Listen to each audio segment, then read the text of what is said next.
Hello and welcome to another edition of Birth of a New Dimension.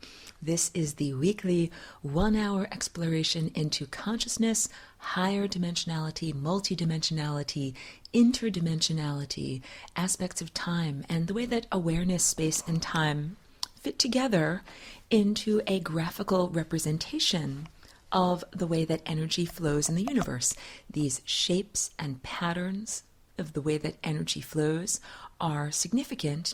We mirror them in our own individual energy or light bodies, and we also mirror them in the events of our life and expanded consciousness. Today I wanted to speak a little bit about the topic of free will and bliss. And most of these topics come to me when I am in connection to the solar deity or the solar consciousness, when I am in the sun with the rays actually touching my physical body, and especially when I align my third eye, the area of my brow, right between my physical eyes, as I'm doing right now. You can even probably tell from my voice that I'm smiling, because I have set up my microphone and broadcasting area to be in the beautiful sunny corner. The window is blazing or streaming with beautiful sunlight, and it comes directly into my third eye and is very inspiring of what I wish to be sharing with you. And these are the thoughts that are our true thoughts. So when I get into this concept of bliss and our divine mind, I contrast it with the antithesis of bliss, or the mental friction that is mostly experienced from the conscious verbalized mind, which I have said before is not your true mind and is actually an installed, hacked operating system that each one of us really had to choose to operate at in early infancy, because it is what is being used. It's like if everyone is running OS X, you have to run OS X also, because you need to be able to integrate with and connect with the other people that make up this social and economic matrix. It is basically pro-survival to be able to install this hacked operating system. You have to. If you don't install the hacked operating system, you'll be called mentally disabled, or perhaps autistic, or you will be said to be somehow diseased or inadequate. One moment. Well, I'm talking now about systems of mind control, and let me just do a brief pause to save what I've already recorded. Systems of mind control, because this goes all the way back to our experience of the civilization of Atlantis, what is known in this time and place as a mythological ancient time, or a time beyond times, was an actual cultural era that is simply clouded by the amnesiac events that humanity has experienced. A severe trauma occurred, a traumatic event that caused this amnesia or memory disruption. However, before that disruptive event, our society was very different. It functioned very differently than what the society you see around you functions as. And the story here really is that the society of Atlantis was degraded. This is why we say it fell. Not only did the continent or the land mass of the society fall, or it, massively shifted and changed where it was, but also the level of consciousness of the inhabitants of that place and of that era fell. And this has everything to do with your current experience and your current efforts to raise your consciousness. You're actually trying to raise your consciousness back to the heights from which it has fallen. And this idea is evidenced in some of the myths of some ancient cultures. Like there's a lovely Babylonian myth of the goddess Inanna, who came from heaven, but was dragged down to the underworld where she was tortured and then eventually rose back up to heaven, older and wiser and no longer able to be duped by being drawn into the underworld through various, nefarious tactics or lies or things that aren't honest and true. So this is really the story of humanity. Humanity is a beautiful, naive culture, very innocent. This is in the time of Atlantis in the early years, and even the culture that predated that, which is known as Lemuria. That world is almost unimaginable to people from this time and place. But if I could characterize it as a beautiful, sensuous dream world, where your waking life and your dreaming world are seamlessly intertwined, and their pleasures of both the mind and the flesh are explored. It was a very beautiful time, but it was very open and vulnerable, and so it, eventually came to its demise, or transformed into something else. As everything, death is not the end. Death is a time of transformation.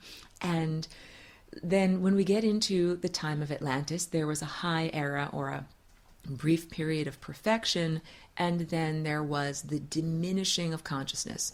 Why do I bring this up? What am I talking about here? I'm speaking about free will and bliss. So when you are in your true mind, you are in bliss. When you are using your true operating system, you do not actually have friction.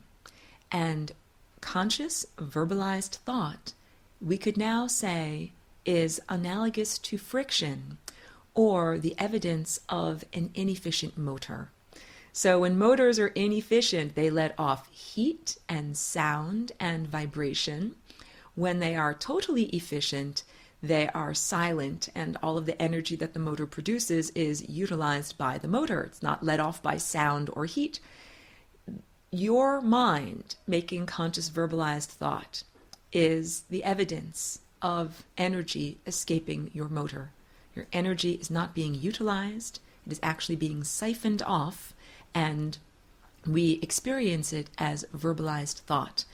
And the less well constructed your mental apparatus is, the more it will shake and shimmy and twist and vibrate when you raise it up to higher speeds or increase its frequency or add more energy into it. Just like running your car at higher speeds on the freeway, if you don't have good tire alignment, makes it shimmy all over the place. This has to do with the alignment or placement of your chakras. Your chakras are just like wheels on a car, and when they are not properly aligned and you raise the wheels to a high speed, it just means that the entire energy system becomes unbalanced in a very extreme way, in an intense way. When you are in bliss, or when you have a mind that is untroubled by friction and does not experience verbalized thoughts, you have a gyro-stabilized mind. You have a mind that is held aloft by chakras or spinning energy centers on your non-physical body that are spinning at a high rate of speed and that maintain their momentum and do not have problems with friction and entropy, which is loss of energy. So in just the same way that a bicycle, when the wheels are in motion, creates a stable vertical motion, and if you stop the wheels from spinning, then the bicycle falls over very easily. With your chakras, if your chakras are spinning at a good rate of speed, and if they are in alignment, then your consciousness maintains its alignment. And what that feels like is your train of thought, your attention, and how you choose to think is maintains its target. You, as opposed to how most people's minds are experienced, which is associative and distracted. Associative is like, I look at a cup and I think, hey, that's a cup. I've seen cups before. Now let's think about every other time I've ever seen a cup. Or I see a color blue. Let's associate now with other blue things that I've ever seen. Like, this is the way your mind takes an initial impulse and runs with it. And beyond merely being associative, our mind is also easily distracted. And this is what I mean by the hack. So in modern parlance, when people say something is hacked, an object or technology has been taken from its original purpose and twisted or distorted into a new and different format. So your system of perception, or your mind, has been hacked, has been taken from its original intended purpose of direct perception and transmission of that perception back to the sun.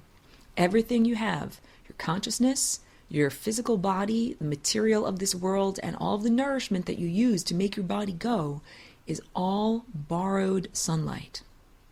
All of our material essence is nothing more than light that has the privilege of going slower than 186,000 miles per second. You are light that has been slowed down in its journey and gets to have the experience of the material realm. Our minds were meant to be rather blissful. And when I talk about bliss, this is the experience that meditators cultivate. So now we'll talk about meditation as a way of taming the hacked operating system and even beginning to remove the hacks, beginning to remove the vulnerabilities in the software, quote unquote, and put in patches. And when I talk about patches, like my computer undergoes occasional software upgrades. I joke that it's connected, it's an Apple computer and it's connected to the internet, and sometimes it talks to the ghost of Steve Jobs and a new program comes into the computer and now it, runs Flash Player or Java Player better. Whatever, there are patches, and these software upgrades are necessary because computer viruses are always being updated. So you always have to update your security and your structure of your computer, because your adversaries or the opposition is constantly upgrading their technology and their efforts. Just like your immune system of your body. Every year there's a new version of the cold or the flu virus, and you have to upgrade your immune system and learn how to fight off that new version of an invader. Well, this is exactly what is going on with your mind, okay? Your mind has an immune system, and this is what I teach people to use a envisionment of the star tetrahedron, which is called a Merkaba. There are many different versions of this immune system for the light body. And through meditation, we cultivate our non-physical immune system. Unconditional love is a huge part of this. Raising your vibration of your non-physical body to the level of unconditional love means that you will, quote-unquote, catch fewer viruses. It means that the wheels of your bicycle are spinning at a very good rate, and you have enough momentum to be able to fling off a lot of invaders, a lot of these lower vibrational thoughts that would like to be like sticks into the spokes of your wheels. If you have ever seen a stick put into a moving bicycle wheel, it reduces the momentum of the wheel pretty quickly and pretty effectively. That image is analogous to what lower vibrational service to self negative thought entities do to your chakras in order to siphon off energy. So it's like a wheel is spinning very beautifully, and then a thought or an object or a feeling or an emotion is placed or shot into that perfectly spinning wheel. And the thought or object or emotion or particle, whatever we want to call it, causes friction It is an obstacle that now the energy must flow over and around instead of flowing seamlessly through. And that flowing over and around is what creates verbalized thought. So the actual particle, the actual obstacle, is an abstraction. Just in the same way that a record, like a music album, is an abstraction. It's like a big, flat, square thing that you have, sitting on the table. And it is not until you take the disc out of its envelope and put it on the apparatus of the record player and actually get it started that you actually hear music from it. The thought, when you have a conscious verbalized thought, like, so-and-so is a bad person because they hurt my feelings in 1983, that thought is like you've taken the record and put it on the record player. But the thought itself is an abstraction. And when you begin to meditate, you begin to see thoughts as abstractions. And as you become more powerful and more potent as a meditator, you get to choose whether you want to play that same old record. Do you want to take down the record from the shelf of all of the people who have hurt me and play the old tune of so-and-so did something bad to me in 1983? Do you really want to play that old record? Or are you interested in using your energy for something more interesting? So when we sit in meditation and we are entirely focused on the now, we are not held back by the emotional residue and the detritus, the leftover leavings of the past, and we are also not striving or reaching forward towards or trying to get to the events or ideas of the future. No dangling carrots of the future. And perhaps it is based on a personality characteristic. We can divide people up, but some people tend to focus on the past. It could be negative aspects of the past. Sometimes people focus on positive aspects of the past, but it's funny, negativity usually has a very powerful hold on people. Some people focus on the future, and future thoughts can be positive or negative.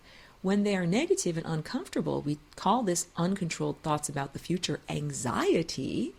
And when it's positive thoughts about the future, it's usually considered fantasizing or daydreaming, thinking about, one day I'm going to go visit Hawaii and I'll be on a beach with the pina colada. Like, a lot of people do that. I would say there's nothing wrong with that, except that doing that, fantasizing about great things coming to you in the future, brings you out of the present. And you are sacrificing the energetic nourishment of the present by thinking about your awesome future. And the way that you get to your awesome future is by nourishing yourself fully in the present. Meditation is a way of nourishing yourself fully. So it's kind of like when the mind is constantly going, when the mind is chattering and the mind is thinking, it's analogous to the mouth moving, like the lips are moving.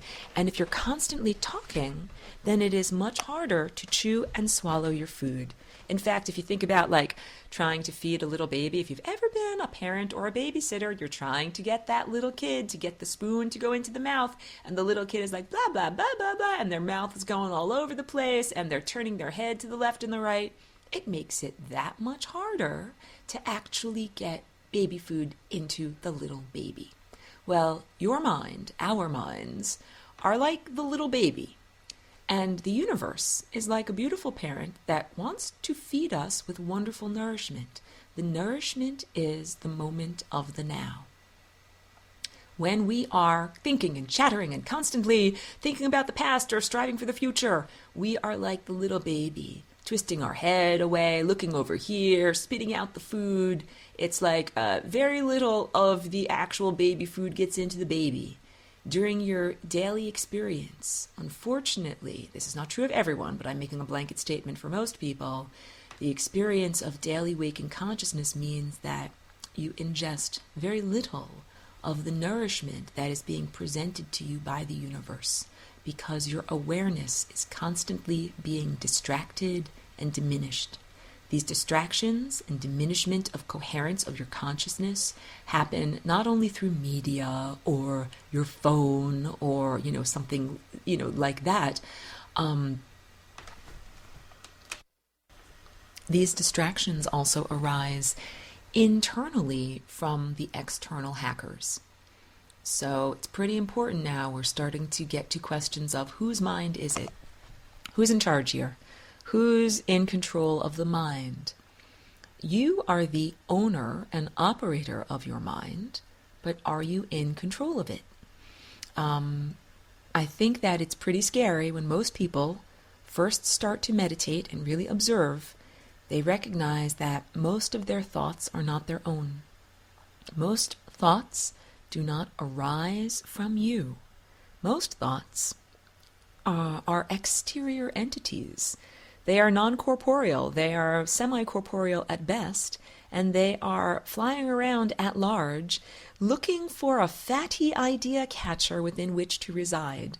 And your organic computer counts as a fatty idea catcher. That's right, the myelin sheaths, the covering of the electrical wires of your brain, myelin sheath is made of fat. More than 60% of your brain is fat. You have a gelatinous, fatty idea catcher. And these little tiny particles of thought and consciousness that exist at large in the universe are constantly circulating around, looking for a mind within which to reside. And not all thoughts are created equally. This is like saying that there's a great broadcaster of thoughts, or there's a great thought tapestry, or like saying there is a musical score of the universe. I'm turning on my piano, and some thoughts are notes that are harmonious, meaning they fit into the pattern of notes that we consider to be beautiful. And some thoughts are sour notes that don't fit into the pattern of notes that we would consider to be beautiful. That was a little bit off tune. And the great thinker, the emanator of the musical score, is perfection. The musical score of the universe has no wrong notes.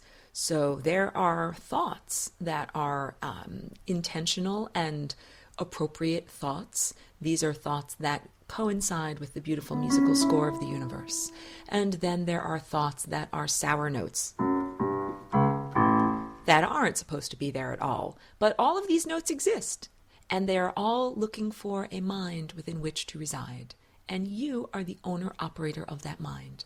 So even though many people feel disempowered, again, because mostly the mind is not within your control, mostly it's something you experience, and it's something that was foisted upon you without really consciously embracing it yourself, even though you had to do it. All of this speaks to the concept of bliss. So bliss would be when all of the musical notes of the universe are being played in beautiful harmony, and everything sounds beautiful, and there are no perturbations, there's no friction. And remember also, I'll characterize all of this as we are neurons within a great brain, or we are individual musicians playing within an enormous symphony. So what we do with our minds and with our vibrating energy strings of our DNA really matters. And I'm going to get into the connection between bliss and DNA. So Tibetan Buddhism is one culture that has kept alive the knowledge of how to meditate. The knowledge of how to meditate comes to us from ancient Atlantis and was kept alive in various mystery schools and mystery traditions in different cultures. And we are most familiar with the ones that come from the Far East. The idea of either the Hindu tradition and meditation or the Buddhist tradition and meditation, that the idea is sitting quietly in your physical body and stilling your conscious verbalized mind allows you to cultivate your energy. So this comes from these two cultures, both the Hindu and the Buddhist, that have words for the type of energy that we are cultivating. In the Hindu or Far Eastern tradition from the subcontinent of India, it is known as prana. This is the breath of life. And a little bit further to the east, from the area of China and Tibet, it is known as chi, life force energy. These are consciousness energies that we are talking about cultivating. When you still your conscious verbalized mind, it allows you to greater cultivate the consciousness energy known as chi and prana. This is what I'm talking about, the benevolent, loving universe that wants to feed you spoonfuls of nourishing food in the now. The now, this food, is chi or prana. It is a cosmic consciousness energy. When you are not aware, like if your attention is focused elsewhere, then it means your attention cannot focus on the now and cannot eat and absorb the nourishment that is the food of the now. So any mental practices that take us away from being totally and coherently focused in our attention on this moment now are practices that really, I would say, are attempting to kill us. It is death to allow your attention to be focused on anything other than this moment now. Because when your attention becomes unfocused, your energy is siphoned off, and that literally is the origin of disease, being uneasy, and decrepitude, and eventual death. Understanding that death is end result of your chakras being out of alignment. It's like saying the tires on your car or on your vehicle were pointed in the direction of a brick wall, and you died because you neglected to redirect where your tires were pointed, or the positioning of your tires. Meditation is cultivating bliss. It is calming the mind, removing the obstacles. Remember the obstacles that are like records that we take down off the shelf and play endlessly, so that this chi or prana can flow in an unfettered manner. And the more chi or prana that is flowing, first of all, the more cellular vitality you have, because that is what we use for cellular renewal and healing. And mostly people only have access to this cellular renewal and healing energy during sleep, unconsciousness. Only when you totally turn off the operating system completely, put the computer on standby, can this healing energy get to the cells, the individual cells that actually need it, that actually make the organic computer go. Consciousness in the organic computer would not be sustained if the individual cellular life is not sustained.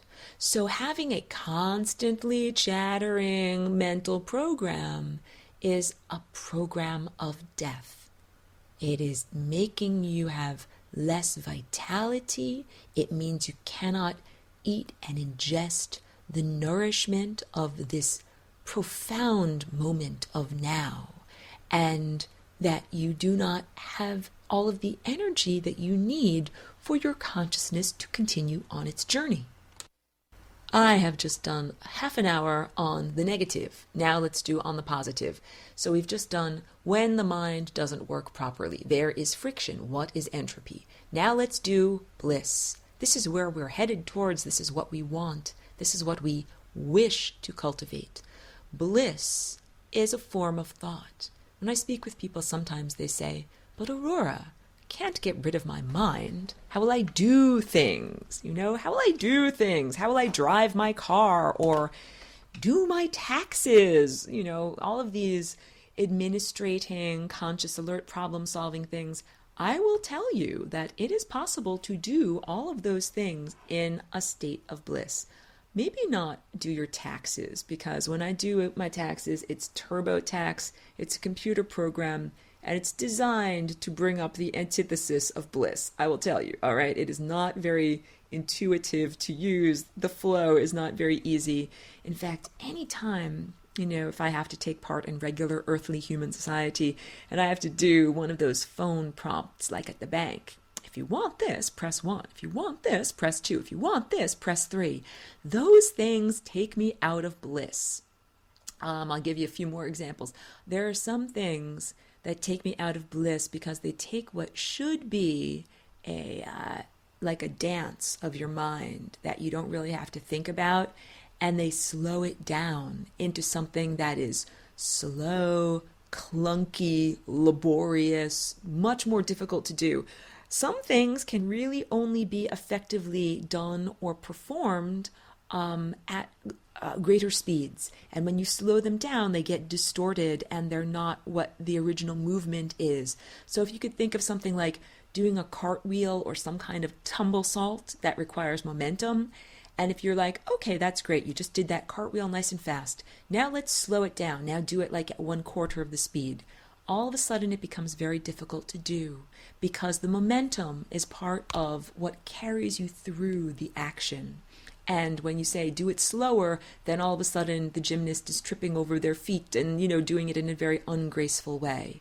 In a lot of ways, what makes the mind come out of bliss is asking people to slow it down and do things in a slower, more clunky way. So I can tell you that when I learn something new, like when I am learning music, at first it's slow and clunky. Like at first I don't know the notes and where my fingers should go on the piano, and I don't know the words, and I play everything slowly. And then as I get better at it, I can put the notes together more quickly, and then of course when I am adept, I can play it at regular speed. When you make me slow it down again, then I say to myself, wait, is my pinky supposed to be there or is it supposed to be there? You start to second guess yourself. It becomes more difficult. Or there's a very cute analogy that I've heard before that the centipede only makes a wrong step when you ask it how it moves so many legs at once. And this is very true. It's also like juggling. When you really engage your full attention, when you really challenge yourself and use both your mind and your energy body and your physical body and your system of perception and put it all together, that having to focus your attention on all of those things that you're doing forces us to be in the now. So, if you're sitting in a chair or driving in your car, it's relatively easy for your mind to wander and to say, oh, I'm thinking about this, I'm thinking about that, I'm taking down the records off the shelf and playing the, Song of People from 1983. It's easy to do that. It is harder to do that when you're engaged in a task like juggling, because you have to be focusing on what your eyes are looking at, what your hands are feeling, what your brain and system of perception is expecting. Where will the little beanbag be in the next moment?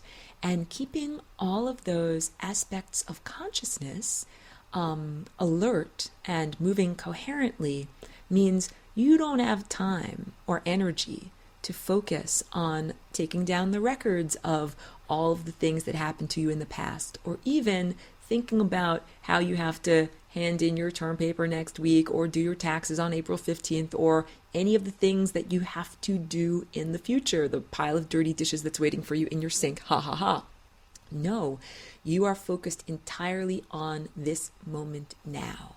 So one of the problems is that human consciousness has been asked to focus on things that are boring. This is really, really true. People don't understand that boredom is a stressor, and that when you subject anybody, especially young people, to boredom, their mind, they start to use their mind to entertain themselves. So, when you have to sit in a room and listen to a boring speaker lecture you, whether you're a child or an adult, a child in grammar school or an adult in a board meeting or some kind of a conference meeting in the corporate world, and it is very boring. That means that it is not engaging 100% of your mind, body, and spirit in the way that doing something like juggling does. People consider juggling to be fun, a hobby, or something cool to learn, a trick. People do not consider juggling to be work, unless of course they are professional jugglers.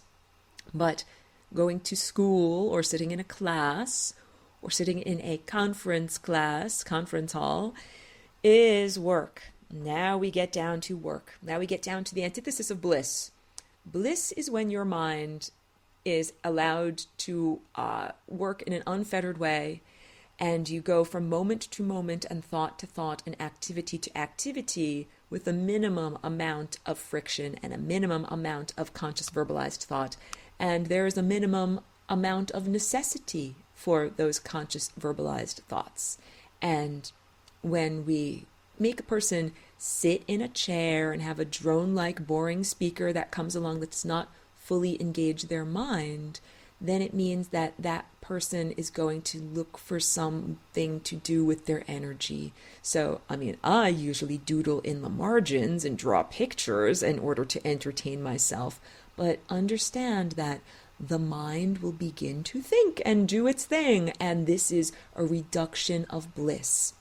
So we understand now, I'm trying to get this point made here, that when we are in bliss, that is the evidence or the symptom that we are in divine harmony with the music of the universe. We are playing the notes that the great musician wants us to play. Evidence of this is when you're doing something that makes you blissful. We all have what is our thing. When I paint, I am in bliss. When I am playing music and I'm not just learning a song, when it's something that I'm good at and I'm in my zone, then I'm in bliss. For some people, it is being a long distance runner. The first 5 miles are hard, but everything after that, they are in bliss. Everybody has a different thing of what is your bliss. But basically, it is the activity or the life experience that engages all of your faculties. So I was speaking earlier about the era of Atlantis. What happened in Atlantis was humanity's consciousness became enslaved and they were brought out of bliss.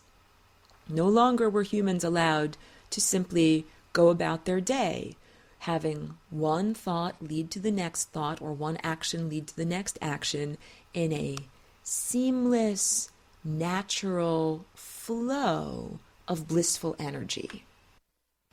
Through technological mind control, the citizens of Atlantis eventually found that they could not choose their own thoughts.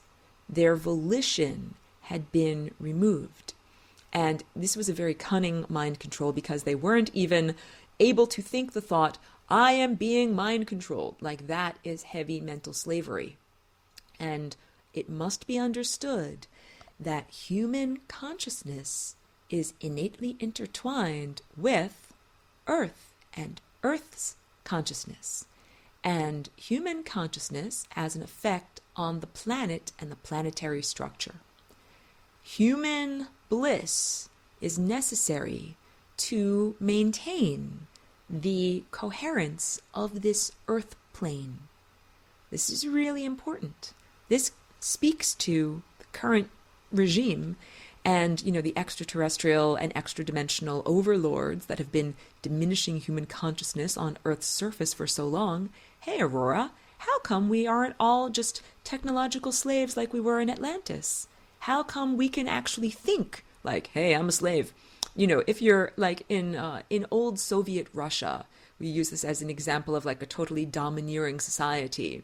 Your mail was read, your phone was tapped, your neighbors looked in on you through your window, but no one could monitor your mind. As long as you didn't write down or express your thoughts were your own. Even in that totalitarian regime, individual humans still had their own sovereignty of consciousness. This was different in Atlantis, when a technological kind of artificial Merkaba system was created that beamed your thoughts into your head and removed your capacity to think your own thoughts. It affected your will and your free will.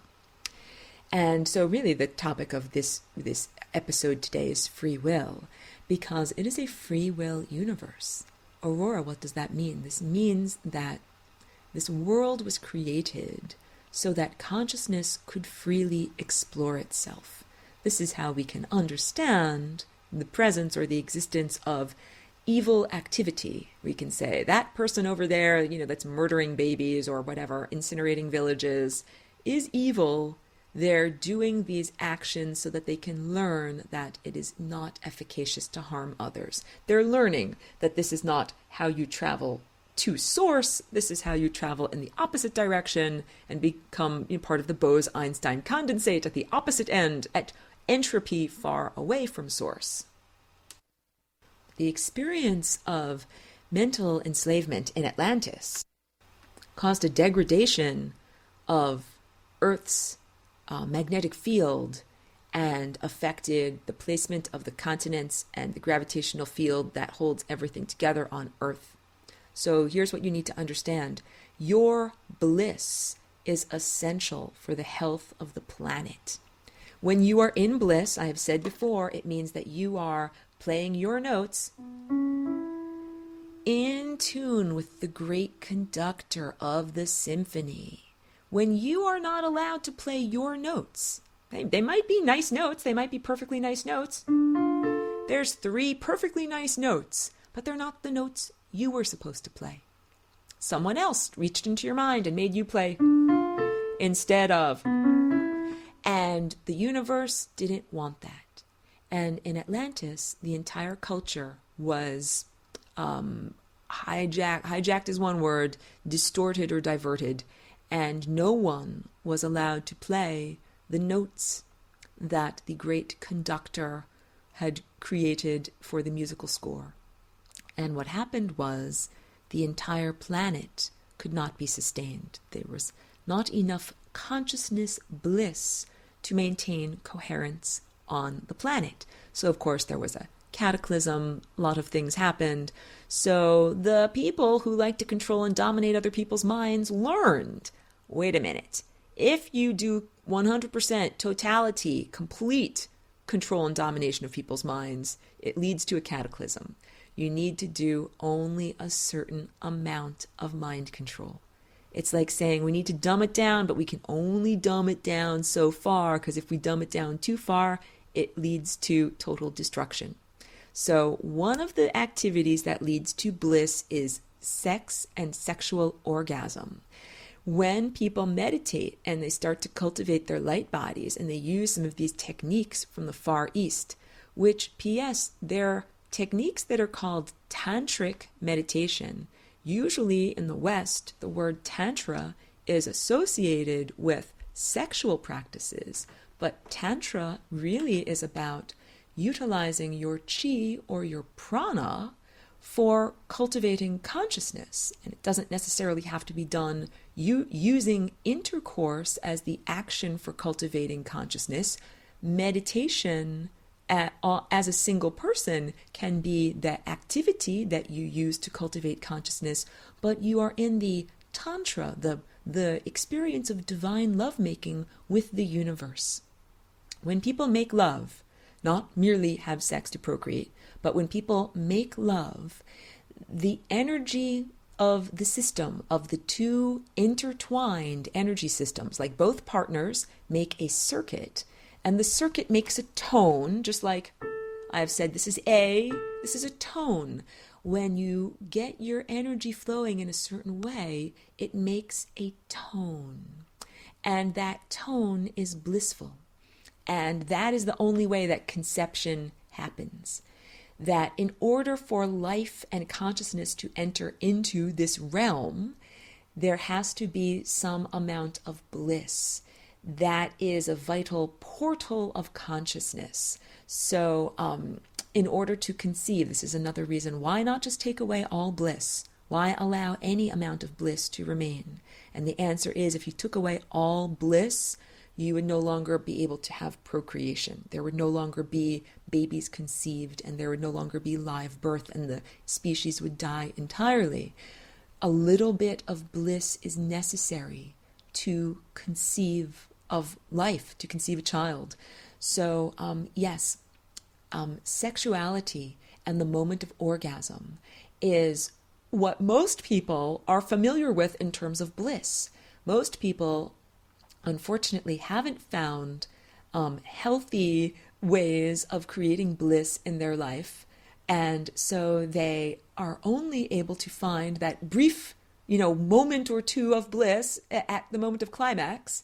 And they engage in unconscious or less conscious acts of sharing their sexuality just so that they can get to that moment of bliss. And again, this is engineered. The situation was engineered to be this way so that more babies would be conceived than are intended or necessary, so that more beings would be here facing the challenges and being able to be fed off of. I mean, all of this is about, conceiving of children in an unconscious way, so that they are born unconsciously, so that they live unconscious lives, so that they die unconsciously, so that they keep on walking on the wheel of time, so that they keep on being fed on. And when you become conscious, then you're like, wait, I don't have to have this experience anymore, and the negativity cannot feed off of you, and you actually begin to be in control of your trajectory, of course, in divine partnership with your higher consciousness of what your trajectory will be. So in this time and place, like I'm thinking of that TV show Sex and the City, you have people running all over trying to find the right shoes and outfits so that they can attract the right partner, so that they can do the right thing, so that maybe if they're lucky, they can have a moment or two of post-coital bliss. That's not the way you're supposed to live. You're supposed to live 100% of the time in bliss. You're supposed to always have a comfortable mental state. And really, if you lived in a comfortable mental state, you would have very few verbalized thoughts. My experience during the day when I'm in my flow, like when I'm working in the studio on a painting, as opposed to like having to, if I record something like this, I have to set up my computer, set up my hard drive, do this and that. You can even tell from my voice, I have a mental laundry list of things I have to do this, do this, do this. And it's similar with my artwork, but once I have a project set up, I can just get into it. I don't even have to think about it. Paints are set up, paintbrush is right there, I just get into it. I don't have to tell myself, now pick up yellow, now pick up green. It all flows ceaselessly together. And if I feel unhappy, frustrated, or uncomfortable with the situation, here's the crucial thing, I have the capacity to change it. Like if I don't like the color yellow, I can be like, this color sucks, I'm mixing a different color, right? Or let's say I'm bored with yellow. I can stop yellow and I can paint with green. This is the antithesis of work or school. These are social constructs that say you have to do what we want you to do even if it's boring. I want you to begin noticing when you are bored throughout your day. And if you're not allowed to change your setup, if you're not allowed to fix your situation so that you're no longer bored, it means your energy is being siphoned off. Your consciousness and your attention is being diminished.